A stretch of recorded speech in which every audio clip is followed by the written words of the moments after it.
Ezra 4. Pembangunan Yerusalem terhambat oleh perlawanan. Ketika lawan orang Yehuda dan Benyamin mendengar bahwa orang-orang yang pulang dari pembuangan itu sedang membangun bait suci bagi Tuhan Allah Israel, maka mereka mendekati Zerubabel serta para kepala kaum keluarga dan berkata kepada mereka, "Biarlah kami turut membangun bersama-sama dengan kamu, karena kami pun berbakti kepada Allahmu sama seperti kamu.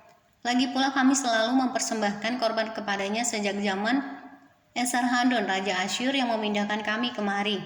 Tetapi Zerubabel, Yesua dan para kepala kaum keluarga orang Israel yang lain berkata kepada mereka, "Bukanlah urusan kita bersama, sehingga kamu dan kami membangun rumah bagi Allah kami, karena kami sendirilah yang hendak membangun bagi Tuhan Allah Israel, seperti yang diperintahkan kepada kami oleh Kores Raja negeri Persia."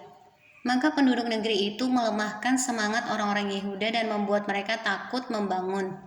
Bahkan selama zaman Kores Raja negeri Persia sampai zaman pemerintahan Darius Raja negeri Persia, mereka menyogok para penasehat untuk melawan orang-orang Yehuda itu dan menggagalkan rancangan mereka. Pada zaman pemerintahan Ahasiweros, pada permulaan pemerintahannya, mereka menulis surat tuduhan terhadap orang-orang yang telah menetap di Yehuda dan di Yerusalem. Dan pada zaman Artasasta, ditulislah surat oleh Bislam, Mitredat, dan Tabeel serta rekan-rekannya yang lain kepada Artasasta, Raja negeri Persia. Naskah surat itu ditulis dalam bahasa Aram dengan terjemahannya dalam bahasa Aram. Rehum Bupati dan Simsai Panitera telah menulis surat terhadap Yerusalem kepada Raja Artasasta yang isinya sebagai berikut.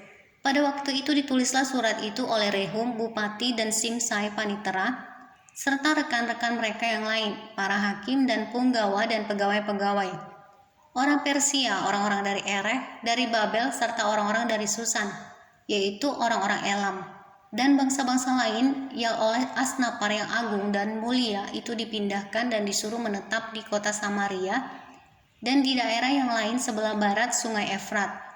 Inilah salinan surat yang dikirim mereka kepadanya ke hadapan Raja Artasasta dari hamba-hamba tuanku, orang-orang di daerah sebelah barat sungai Efrat. Maka kiranya Raja maklum bahwa orang-orang Yahudi yang berangkat dari tuanku ke tempat kami telah tiba di Yerusalem. Mereka sedang membangun kembali kota yang durhaka yang jahat itu. Mereka menyelesaikan pembangunan tembok-tembok dan memperbaiki dasarnya. Kiranya Raja maklum bahwa jikalau kota itu sudah dibangun dan tembok-temboknya sudah selesai, orang tidak lagi membayar pajak, upeti, atau bea, sehingga kota itu akhirnya mendatangkan kerugian kepada raja-raja. Sekarang oleh karena kami mempunyai hubungan dengan raja, dan tidak patut bagi kami melihat raja kena celah, maka oleh sebab itu kami menyuruh orang memberitahukan hal itu kepada raja, supaya diadakan penyelidikan dalam kitab riwayat nenek moyang tuanku. Di dalam kitab riwayat itu, tuanku akan mendapati dan mengetahui bahwa kota itu kota durhaka yang selalu mendatangkan kerugian kepada raja-raja dan daerah-daerah, dan bahwa orang selalu mengadakan pemberontakan di dalamnya sejak zaman dahulu. Itulah sebabnya maka kota itu dibinasakan. Kami ini memberitahukan kepada raja bahwa jikalau kota itu sudah dibangun kembali dan tembok-temboknya sudah selesai, maka bagi tuanku kelak tidak ada lagi milik di daerah sebelah barat sungai Efrat. Maka raja mengirim surat jawaban ini kepada Rehum Bupati dan Simsai Panitera serta rekan-rekan mereka yang lain yang tinggal di Samaria dan di daerah yang lain seberang sungai Efrat Salam. Maka sekarang surat yang kamu kirim kepada kami telah dibacakan kepadaku dengan jelas. Lalu atas perintahku telah diadakan penyelidikan dan didapati bahwa kota itu sejak zaman dahulu selalu bangkit melawan raja-raja dan bahwa penduduknya selalu mendurhaka dan memberontak. Lagi pula dahulu ada raja-raja yang berkuasa atas Yerusalem, yang memerintah seluruh daerah seberang sungai Efrat, dan kepada mereka dibayarlah pajak, upeti, dan bea.